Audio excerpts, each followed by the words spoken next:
उपचारासाठी येणाऱ्या रुग्णांशी व्यवस्थितपणे बोललं पाहिजे, चांगली वागणूक दिली पाहिजे, कुणाची तक्रार आली तर कारवाईसाठी मागे पुढे पाहणार नाही अशी ताकीद राज्य कामगार विमा योजना संचालक प्रशासन सोहम वायाळ यांनी रुग्णालयातील डॉक्टर आणि अधिकाऱ्यांना दिली आहे। तर राज्य कामगार विमा योजना रुग्णालयातील नवीन एक्सरे मशीन अद्ययावत आयसीयू वॉर्ड ओसाड पडलाय। या अनुषंगाने संचालक सोहम वायाळ यांनी रुग्णालयास भेट देत पाहणी केली आहे। डॉक्टरांकडून रुग्णसेवेचा आढावा त्यांनी घेतला, तसेच रुग्णांशी प्रत्यक्ष संवाद देखील त्यांनी या वेळेवरती साधला। वेळेवरती औषध उपचार मिळतो का, डॉक्टर हजर असतात का यासह तब्येतीची विचारपूस त्यांनी केली। यावेळी माध्यमांशी बोलताना ते म्हणाले की हॉस्पिटल जुनं आहे, त्यामुळे सिव्हिल वर्क दुरुस्त्या अशा सुधारण्याची गरज आहे। कामगार व त्यांच्या कुटुंबियांना प्राथमिक नव्हे तर आता त्यापुढील चांगले उपचार मिळावेत यासाठी प्रयत्न सुरू आहेत। एक्सरे मशीन आणि आयसीयू वॉर्ड येत्या 15 दिवसांमध्ये सुरू होईल असं देखील ते म्हणाले।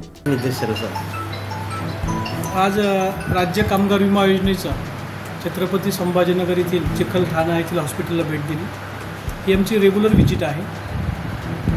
यामध्ये महाराष्ट्रात आमचे जेवढे काही हॉस्पिटल्स आहेत त्या ठिकाणी आमचे आयुक्त जे आहेत अस्तिक कुमार पांडे साहेब, त्यांच्या सूचनेवरून वेगवेगळ्या ठिकाणी वेगवेगळे अधिकारी जाऊन रेग्युलर व्हिजिट करत आहेत। हे हॉस्पिटल सामान्यतः महाराष्ट्रातील जे कामगार वर्ग आहे, आय पी म्हणतो आम्ही त्यांना, इन्शुरन्स पर्सन, त्यांच्यासाठी आणि त्यांच्या फॅमिलीसाठी आहे। त्यांना जास्तीत जास्त चांगल्या सोयीसुविधा उपलब्ध व्हाव्यात याकरिता राज्य सरकार आणि आमचं जे राज्य कामगार विमा योजना आहे ही कार्यरत आहे। आजच्या भेटीच्या अनुषंगाने पूर्ण हॉस्पिटलचा राऊंड घेतला। हॉस्पिटल बरंचसं जुनं आहे, त्यामुळे बऱ्याच ठिकाणी काही सुधारणा करणं गरजेचं आहे, काही दुरुस्त्या आहेत, काही सिव्हिल वर्क आहे, काही डॉक्टर लोकांच्या अडचणी त्या समजून घ्यायचा प्रयत्न केला। आय पीचे ज्या काही समस्या आहेत, आय पी लोकांसोबत पण संवाद साधला। त्यांना वेळेवर औषधी मिळते का, त्यांना इथे उपचार मिळतात का, डॉक्टर्स वेळेवर हजर असतात का, हे सुद्धा प्रश्न त्यांना विचारले। तर त्यांनी काही लोकांनी समाधान व्यक्त केलं, काहींनी थोड्या समस्याही मांडल्या आणि काही लोकांनी काही आमच्याकडून अपेक्षा व्यक्त केल्या।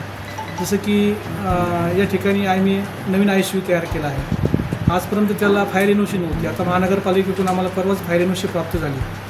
आणि आयसीयू चालू करण्यासाठी जे काही स्पेशलिस्ट असतात, डॉक्टर्स असतात, ते आमच्याकडे नाही आहेत, तर तेच आम्ही तात्काळ भरती करणार आहोत। आणि आता आपल्याला माहीत आहे की आयसीयू चालू करण्यासाठी तिथे एक पॅरलर सिस्टीम, जसं त्या ठिकाणी आपल्याला हे असणं गरजेचं आहे, 24 तास वीज पुरवठा अखंडित, म्हणून त्या ठिकाणी आपल्याला बॅटरी बॅकअप असणं गरजेचं आहे।